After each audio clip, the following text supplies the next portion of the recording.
You're now listening to the Adiel Gorel Show. Each episode, I'll bring you the latest news from my discussions with top health and wellness experts so that you can bring yourself into better health. Today, on the Adiel Gorel Show. It wouldn't surprise me if at some point in the future, hopefully sooner than later, that even our televisions can actually be built in such a way that they are producing the right light frequencies for optimal health. Hi, everyone. It's a joy to be here with you again. Chad, it's always great to see you again. Great to see you as well, Adiel. I'm excited about our chat today. Yeah, that was a nice interview with Roudy Nassif. Mm-hmm. And I thought it was impressive. Why don't you kind of take it away and start? Well, I mean, there was so much in the interview that you had with him that I feel like our listeners really need to, frankly, digest and take in about the impact and the power of light on our health. Because, you know, to summarize what Roudy, and this follows up with an interview that you did with Ari Whitten in many ways as well. But I mean, both of these guys, and in Rudy's case, you know, his whole focus is on, look, we pay attention to what we eat, we pay attention to exercise, we pay attention to sleep, but virtually very few people are paying attention to our light diet or light nutrition, the impact of light on the cells. And in particular, what he said over and over again in the interview with you is on the mitochondria of the cells. And I think it's worth us in this, you know, review of this, taking a little bit of time to talk about some of this stuff, because we live in a world where, as he said, we spend 90% of our time inside, exposed to ultraviolet and LED light. And what is the impact that this is having on us? He says it's chronic disease and inflammation. So let's get into it. What did you take from it? Well, you know, by the way, the reason I coughed was I took my water into the wrong pipe. I mean, Okay. These days, you know, with COVID, everybody, you know. Yeah. Okay, so his history is interesting right there. Yeah. He was living in a big city, diagnosed with ADHD, suffered from headaches, couldn't sleep, stayed up late, turned into a night owl, woke up exhausted and depressed. His life was not going well. He went from one holistic doctor to another. They tried everything, supplements, herbal formulas, meditation. Everything was very positive that he tried, but it didn't solve this sort of being chronically fatigued. I don't want to call it officially chronic fatigue, but, you know, then he happened to have gone on a camping trip, which was in a rural farm. Mm-hmm. And he spent a couple of weeks, I think. There was only natural light, and in the evenings there was only firelight and lamp light like this that you know, like Mm-hmm. fire type. Yeah. Within 3 days, he says something miraculous happened to him for the first time in his life. He became tired when the sun went down, woke up before the sun rose. He felt rested, full of energy, was able to cook, hike, study, work. He was able to achieve, he says, more in 24 hours than he used to in a month. Mm-hmm. Well, he got back from the farm to the city, and within a few weeks fell back into his old routine, suffered, and all of that. Mm-hmm. So he started to wonder if the light environment that he experienced in the farm was the cause of this. Mm-hmm. So he went on a long, multi-year journey, studying light, quantum physics. He studied with some of the world's leading experts and learned what we already know, that we are light beings, obviously. I mean, we Mm-hmm. talked about it many times, Chad. Yeah. We are made of molecules. You go deeper, you have the atoms, you go deeper. We are nothing but electromagnetic waves. You, Mm-hmm. me, the Mm-hmm. microphone, everything. Yeah. So obviously that we are light beings, because light is nothing but a frequency of vibration. So our physical reality is just light vibrating at a lower speed. Sure. Yeah. And just pausing here, I mean, how many of our viewers and listeners are suffering from chronic fatigue, are suffering from not being able to sleep, getting poor sleep, and worse, Adiel, is, and I can speak for myself because I experience this from time to time in my life. How many of us get so used to feeling chronically fatigued and tired that it actually just feels normal to us. And we no longer even remember what it's like to have tons of energy, to feel high vitality, to feel excited for life. So for anyone who thinks that might be them, this interview was profound, because you have to start to look at what is the light nutrition? What is the light diet? What are you exposed to if we spend 90% of our time inside? This interview is profound for everyone, but absolutely, Chad, this is quite important. And light, well, actually, I had a point that I wanted, to cover, but it kind of ran away from me there. But I mean, absolutely, we are now spending a huge amount of our time indoors. And indoors, we have sources of light that in some ways, as it pertains to our health, are actually getting worse and worse. For example, up until a few years ago, we used incandescent lights in our home, primarily. Some places, like in the office, there was, neon lights, but the incandescent light has been replaced steadily by LED lights. And LED is touted as better, more, energy efficient, everything. However, unless you use very specialized LEDs, and you can find them, of course, we talked about devices that give off red light and near infrared light. With LEDs, well, near infrared is not visible, actually, but most of the LED lights we use at home that we buy at the store is cold light, blue light. Yeah. And that could have an effect that's not good. We don't spend enough time in the sun. Not only is it good for vitamin D, especially in certain periods of the year, but it's good for what we are looking at, right? Yeah. Yeah. Well, he says, we pay attention to, look, we put certain foods in our mouth, and we know that there's healthy food, not healthy food. We know this.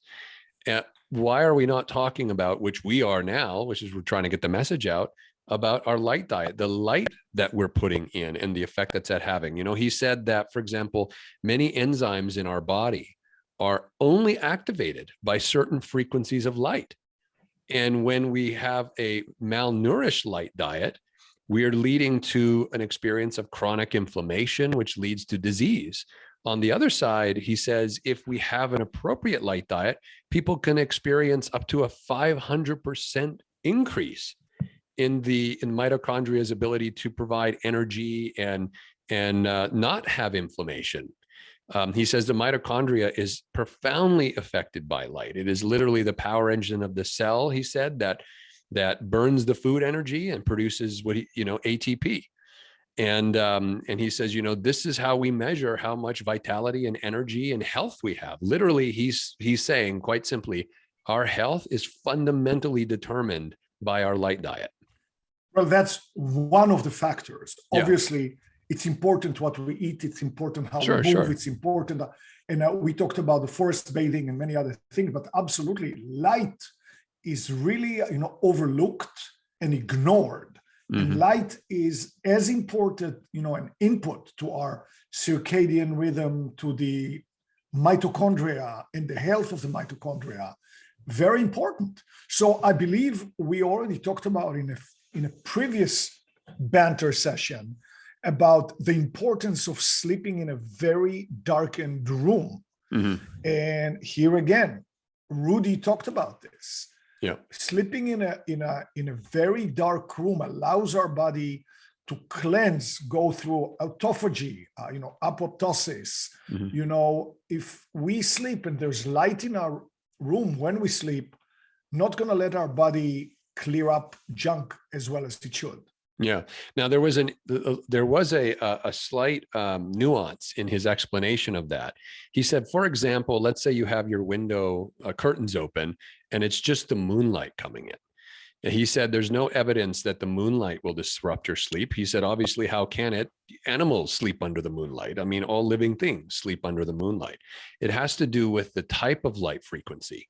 And so a lot of us, me included, sometimes I lay in bed and I've got my iPad and I'm watching a movie. So what's happening is I'm sending blue light, he says, into my mitochondria, tricking my mitochondria. I'm laying in bed, it's 10 o'clock at night. My mitochondria thinks it's 12 noon in the middle of the day.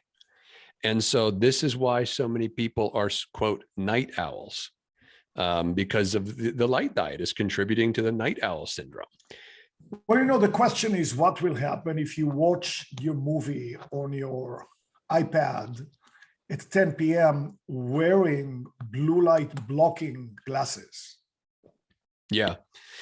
So one of the things he pointed out in the interview, if you recall, which I thought was fascinating, he said, he tried the blue blockers and he found that it's not just a simple equation of blocking just the blue light out, because as he said, the sun is very dynamic and is providing us a full spectrum of light, the red, the orange, the yellow, which balances out the blue.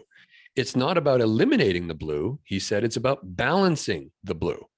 And so what's happening is if we're just blocking blue, we're still not getting the red, yellow, and orange, which he said is essential to trigger the body that it's time to go to sleep, it's time to rest. If you don't have that, you're still not signaling to the mitochondria and your circadian rhythm that it's time to sleep. Okay, so he spent years studying all of this. Of course, he had his own motive. He wanted to feel as good as he felt on the farm.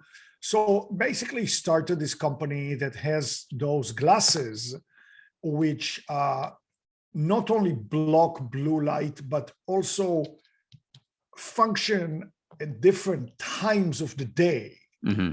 And so I have ordered one of these pairs and I haven't received it yet. But I think it'll be quite interesting for us to have another banter session about this after I know that you want to have a pair as well. Yeah, I've got a pair on the way. Yeah, tried it for a month and see how it works. Yeah, no, I'm really excited about this. I mean, there were some things in the interview that you had with him that I found shocking, like 90% of chronic disease is now thought to originate because of mitochondrial dysfunction.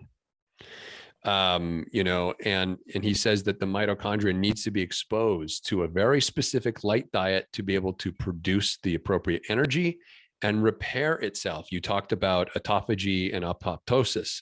Those processes are only activated when the mitochondria is appropriately signaled by the proper light frequency. So again, if we just block the blue light, we're still not feeding the mitochondria with the red, yellow, and orange. This is why, listening to the interview, Adiel, what I thought of is how much people love to go look at sunsets. It all of a sudden occurred to me, okay, maybe they like looking at the sunsets. They think it's because the sunset's beautiful, but could there be a physiological and biological compulsion behind it? Why we feel compelled to stare at the sunset? I think Roudy answered that for us. Yes, and the sunrise is the same thing. Even photographers love the early morning and the twilight time because it's the best light to take a photograph in. It's not too harsh. But I mean, we are learning, Chad, more and more, no matter which person we talk to, what we read. Beth Greer, one of the people that we interviewed recently about detox and not having toxins in our homes, on our skin, sent a list of things to do for 2022 that are beneficial. And a few of the things are, spend time outside in the sun, time outside in the sun. If it's the summer, take off your clothes or at least your shirt, get some vitamin D, walk outside barefoot. Yeah. We will be talking to the immunologist from Stanford and Nippon University, who has been so struck by the effect of simply walking through the forest on all our measurements that he's now specializing in what he calls forest bathing. Yeah. I mean, again, it's calling us, I think every one of our viewers right now, without philosophizing too much, let's spend more time outdoors. Now, I happen to live in the San Francisco Bay Area, so I get weather most of the year that enables me to do it. Obviously, if you live on the East Coast or in Canada, and you could have the winter, makes it a little bit harder, although you still, but I think in general, just aiming to be a little more outdoors. I find from my experience, I'm at home and I get comfortable. My computer is there. It's the source of all the data in the world. It's right there. My television is there. I almost need to exercise some self-control to step outside. And I have a very big backyard. It's so easy for me. And I live 100 yards away from a hiking mountain. Should be the easiest thing. I still need to apply willpower to push my body outside from the comforts of home to the outside. So I think that could be one. People talk about New Year's resolution. Well, one simple resolution could be spend more time outdoors, spend more time walking outside, try to walk barefoot on grass or on dirt if you can. Right there, we've done a lot of good stuff. 100%. And those are very practical, free, easy things that people can do. It costs no money to spend some time walking outside. Some of the other practical things from the interview that I took note of was, where is the light source in your room? So we talk about light inside, and I never knew this until the interview, but you know, Roudy said that where the light proteins get affected means that we should have light below us, not above us, but below us. Think about that. All the houses, the buildings, everything we have, the light's above us. And he says the light should be below us because it'll have more of an impact on signaling to you that it's time to rest, it's time to go to bed. He says specifically in your bedroom, the light should be below you. I thought that was really interesting. Let's go back to that point though. Yeah.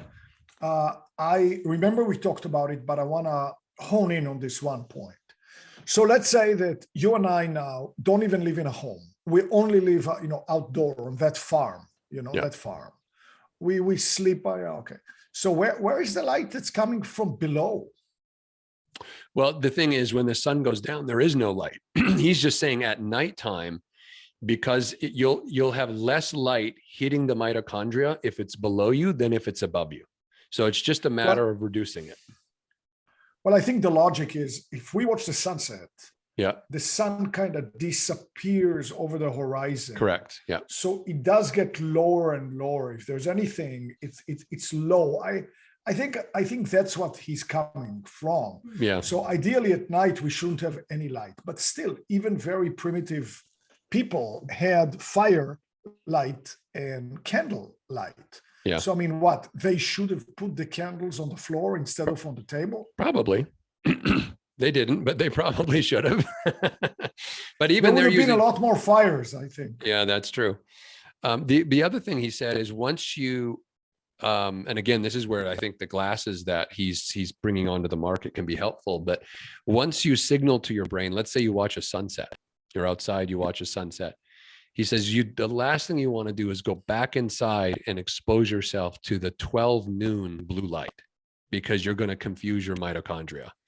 You've just signaled it's time to rest, and then you go in and signal it's 12 noon. And he says this is why there's confusion. But we need a lot of willpower. I talked before about the willpower that, I even need to just roll outside to my backyard from the comfort of my home. Mm-hmm. But I mean, many of us work through the day. We might have dinner, and then finally we say, oh, okay, here's my opportunity to watch my Netflix series that I've been binging on. So typically we're going to do it at night. Like you said, you're in bed with your little, iPad watching. And that is very hard nowadays to not do. So I think we need to attack it from wearing some blocking glasses and still enjoying the Netflix show. Well, I agree. And, I also think Adiel is probably going to happen because of people like Roudy and Ari Whitten and some of this new research now around light. It wouldn't surprise me if at some point in the future, hopefully sooner than later, that even our televisions can actually be built in such a way that they are producing the right light frequencies for optimal health. You know what, Chad? That is a business idea that could be profitable if people start requesting and thinking about this, because you already have on your phone, you have night mode, right? Mm-hmm. On my computer, I have night mode. So at night when I work on my computer, I have the blue light being blocked on my phone. Why can't the television do it? 100%, right? Yeah. But not even just the blue light. What about if our televisions could be designed so that they're actually sending the correct light spectrum to our eyes based on the time of the day? That would be genius. Right. So I'm very curious to see the glasses when they get here. I want to play an experiment with them. I know you do too. It's just in the same way that I already made a part of my life using the tuning forks that Dr. John Beaulieu sent me. He said, use them 1 minute at night, 1 minute in the morning. I only use them 1 minute at night, but it's become a habit. I don't want to go to bed without using the tuning forks to tune my nervous system to those beneficial frequency. Hopefully we can make the thing with the light a positive habit as well. Yeah, no, absolutely. Was there anything else in the interview that really struck you, Adiel? I'm trying to think. It was, the reception wasn't so good because he was in Mexico. Yeah. Trying to get some Mexican sunlight. Yeah. But no, I think we've covered most of everything. I think that we have already broken it down to the simple actions we can do. Be outside just a little more. How about 10 minutes more per day? Make it then 20. It's beneficial. You like it. You walk outside. Your thinkings are good. So it's good stuff. Not to even mention the forest bathing part, which is also extremely beneficial. So, I mean, that's one thing that we can do. We can try to wear some sort of a light blocker. Try to walk barefoot. We talked about that. Just little thing that we can try and do. And also remember, don't blindly go to the store buying those LED lights for your home. Yeah. Try to read about them. There is something online that's called full spectrum light. Used to be called OTT light, OTT, after the doctor who, look at full spectrum lights for your home. Look at I bought some incandescent bulbs. It was hard to even find anymore. All the stores only sell you the, LEDs. Now, people don't think what it could mean. They think, oh, it's cheaper, it's more efficient. No, there's a whole other thing to think about. Yeah, well, I mean, I'm so happy, Adiel, we do this show all the time, every week, because we live in a society where we always think that efficient is better, and sometimes efficient isn't better, at least for your health. So some of these things that we're talking about are important things for us to empower, our listeners and our viewers, so that they can make better decisions. It's unfortunate. Some countries have actually banned incandescent light bulbs. You can't even get them. Because the politicians get one channel of information. Yeah. They're more efficient. That is true. Yeah. But you can even make, as we said before in this banter, you can make LED lights that throw out a beneficial frequency. Yeah. But those are going to be more expensive. Yeah. But it's worth it if it's your health. Well, just shifting, you've got another great interview coming up with Erlene Chang, Dr. Erlene Chang. Tell us a little bit about what you're excited to learn from her.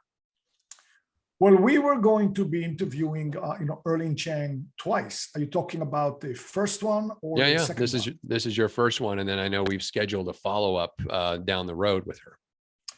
So I'm very excited to interview, Erling Chang. Obviously, Chad, we live in the West, and we are familiar with the, Western medicine and allopathic models. But we already interviewed on the show Dr. Liu, who comes from both the Western medicine. She's an MD, and her mother is a surgeon in the Western world, and the traditional Chinese medicine, or TCM. We interviewed Holly Tzi on reflexology. We know about meridians, we know about qi.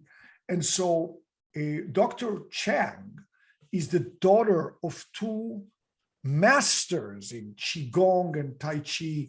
She grew up in a family of generations that fully understand what it means to use and improve our bodies, our health, our well-being based on the traditional Chinese medicine and acupuncture. So, I'm quite excited for that interview.